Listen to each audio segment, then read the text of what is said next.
runs just in time to face the defending champs. And while Brees is back for the first time since Week 10, he'll be without his number one wideout, Michael Thomas. So, D-Hall, where does Brees help this Saints offense the most? You know what? Drew Brees allows this Saints offense to do what? Get the football in the best player's hands, and that's Alvin Kamara. We saw Taysom Hill, who loved to run around all over the place. He was using the check down as his legs, and now Drew Brees gets to put the football back in Alvin Kamara's hand and try to execute their offense more on timing routes and inside possession routes like they're used to doing for Sean Payton. I'm going to call him 4 games Brees. This guy just refuses to follow Dr. Timelines, always coming out ahead of schedule. And finally, Bills Broncos, the first of, as I said earlier, 2 games on our network. Josh Allen, Stephon Diggs, and the rest of Buffalo's offense all in sync right now, top 10 in yards and points. And with a victory, they'll win 11 games in a season for the first time since 1990. So, James Palmer, you are all over this matchup. You join us live this morning. James, the latest Bills QB to win 11 games in a year, you'd have to go all the way back to 1993, Jim Kelly. So it looks like they've finally found their successor there. Oh, you're right, Jay. They found him. He was right up the road here at the University of Wyoming. And it's funny because Josh Allen had some accuracy issues there, some accuracy issues in his first 2 seasons. How about this year? He is on pace to set the completion percentage record for the Buffalo Bills franchise for a season. Where did this growth happen? Well, I talked to General Manager Brandon Beane this week, and he told me they always knew the accuracy things were going to change. Mainly it's his decision-making this season that has allowed him to be more accurate with the football. They also love how self-aware he is. He'll go to the coaching staff before they even have an opportunity to come to him about where he thought maybe his footwork was wrong or his arm angle was incorrect. And then there's 2 games where they really believe he took massive steps. One is the New England game last year where he threw 3 interceptions, and they had a long conversation with him after that game, Jane. And what they told him was this: you don't have to go out and throw 300 yards every game. You don't have to put the whole game on your shoulders. You have to understand what type of game you are in. And the other one is last week against the Steelers where they started punt, punt, punt, punt. They said the old Josh Allen would have went out, forced the football, try to do too much. What he did in that game, he let it come to him, watched the tape, saw that Stephon Diggs was open regularly, went out and let him go and make some plays. Those are all the reasons the Bills told me that he has made this massive jump in his 3rd season. Well, Josh Allen might be heating up, but you look cold out there, James. I know you're used to it in Denver, but thanks for getting up early with the reporting. Look at the scenarios. They lock up the AFC East for the first time since 1995 with a win or a Miami loss, guys. And if neither of those things happen, they still clinch a playoff berth if the Ravens fall to the Jags tomorrow. So that's going to open up the debate here. Do you guys think that the Bills can win the Super Bowl? The Bills 6-1 in their last 7. Their only loss, that Hail Mary in Arizona. Mike Robb, we start with you. President of Bills Mafia, do you believe Buffalo has enough to win the Super Bowl? He's just jumping in for us right there. Yeah, you know what? This is not even a question for me. I could have asked this question last year, but to go to James Palmer's point, I mean, it's all embodied in the quarterback, Josh Allen. And he's absolutely right. It's not so much the accuracy, which obviously the numbers point to. He's completing the football almost 70% of the time, but it is the decision making. And you guys have heard me on this show for the last couple of years talk about Josh Allen being able to calm down because in critical situations, he turns the football over.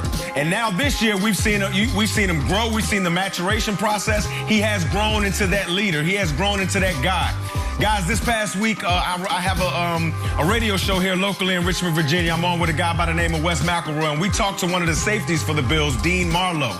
And Dean talked about at practice how Josh challenges not only the offense, but the defense, not only to just be good, but to be great. And him, coupled with that personality in Stephon Diggs, has just made this whole offense and this team come together. And again, like I said before, it's all embodied in Josh Allen. So to answer your question, Jane, hell yeah, they can win the Super Bowl. And actually, I expect it. M-Rob, you're absolutely right. I say yes as well, man. Being around you for these last couple of years, president of Bills Mafia, you've definitely rubbed off on me. But when I cut the tape on and I watched the Buffalo Bills play, they went from a couple years ago from a dominating defense that offensively would turn the football over, would make mistakes, to now still a dominating defense, and an offense that's explosive. And the biggest part of that is Stephon Diggs. And I've watched Stephon Diggs grow from a receiver in Minnesota that would still go out there and challenge you and could win one-on-ones to one of the top receivers in the league. I think the top 1, 2, or 3 in the National Football League. And yes, I said it. Stephon Diggs is a top 3 receiver in this league. The way he wins one-on-one matchups, he just makes Josh Allen's job so easy. When he needs a play to be made, Stephon Diggs goes out and makes a play for this Buffalo Bills offense. So, absolutely, man, the Bills can win a Super Bowl. I am tempted to say yes. And not just because our producers would be in a tizzy because everybody else is saying yes and they like some disagreement here. No, I'm tempted to say yes because I've said about this Bills team the last couple of years that they win the games they're supposed to win, but those games, those litmus test games, they haven't been winning those. Well, they've actually done a little bit of that this year, and they beat Pittsburgh. Now, I understand that Pittsburgh's kind of tailing downward a little bit here right now, but that was a game that you needed to show me you can win. They did show me that they can win, but they didn't win that Tennessee game early in the year. They didn't win that Kansas City game early in the year, so there's still a little bit of that. Are they 1 year away? Are they right on the doorstep?